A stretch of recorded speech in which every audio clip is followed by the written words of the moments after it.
back to the channel. Sorry if it's a little bit wonky, I'm having the worst start to the day ever. I must have got really drunk at JAE and I've lost a battery, the handle for my tripod, a memory card. Yeah, so don't drink and use your camera is the motto. And basically today I'm just going to introduce, well, first video of my Skyline project really, show you around it, show you what it is. Basically it's an R32 GTS-T, bone stock, literally nothing, no modifications on it apart from a turbo timer, and that is it. As you can see, it's still everything standard exhaust, standard suspension. Yeah, it's a little bit rough around the edges. It's only done 60, well, I think about 60,000 miles, 107,000 kilometers, whatever that is. Yeah, so yeah, I'll show you around it. It does need a little bit of work, but it's a long-term project. I wanted one that had been unmolested really. It's totally standard. I didn't want any like 400 horsepower monster, although it probably will be that soon, but I'd prefer to do it all myself rather than buy somebody else's car. So yeah, I'll show you around it and show you what the deal is. So here it is. As you can see, the front is slightly shinier than the rest because I attempted to polish the scratch out the wing yesterday. It didn't quite work, but it's a little bit better than it was. As you can see, there's loads.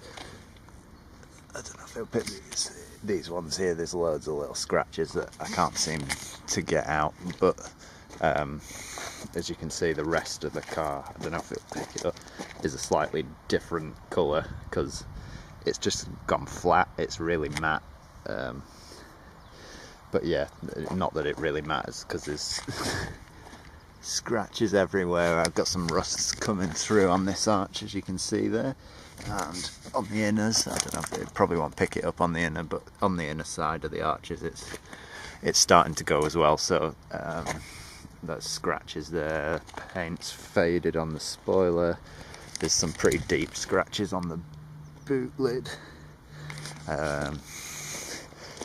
Yeah, this one's the worst one, then this as well, actually, it's quite bad. This arch isn't as bad as the other side, but it could probably do with some paint where it's just stone chipped here. This door's pretty badly scratched as well. And then you got a big scratch here. I think it looks like it's been keyed by somebody on the front bits, if you look. Yeah. And then the front bumper as well, that's been scuffed. The wheels are pretty clean. I think they must have been refurbed at some point, but there's just stuff that I need to do, like these little scratches here as well on the wing mirror, and then I'm gonna paint these back black again just to tidy it up a tiny bit. Probably get rid of the rear one because I don't really need it. I've not used it so far, so but yeah, that's the state of it on the outside. It's probably the worst part of the car is the bodywork. Yeah, I'll show you inside. So inside, pretty stock as well. Steering wheel's pretty worn out, as you can see. That'll probably get changed at some point. I got a really old like tape deck / CD player.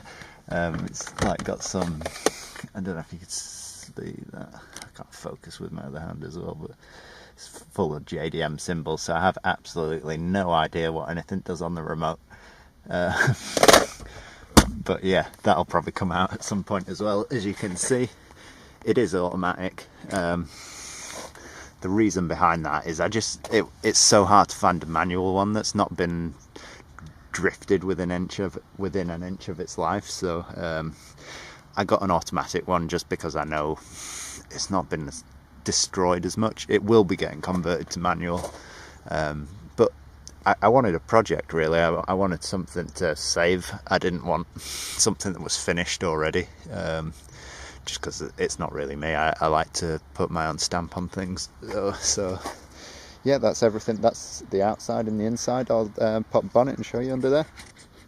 Okay, not quite as simple as I first thought. Can't just open the bonnet. I have opened the bonnet before, I have had to do this before, but as you can see,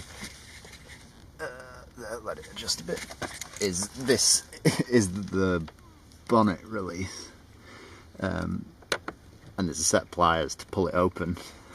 If anyone is breaking one, an R32, and has the bonnet release thing, please message me, because it's really annoying.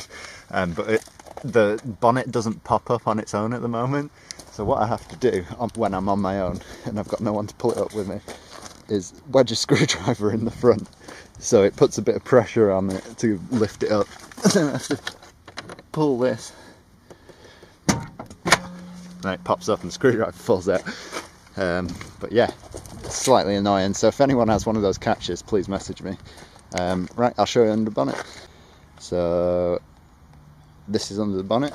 You're probably wondering why it's got a chromatic one, and I said it was bog standard.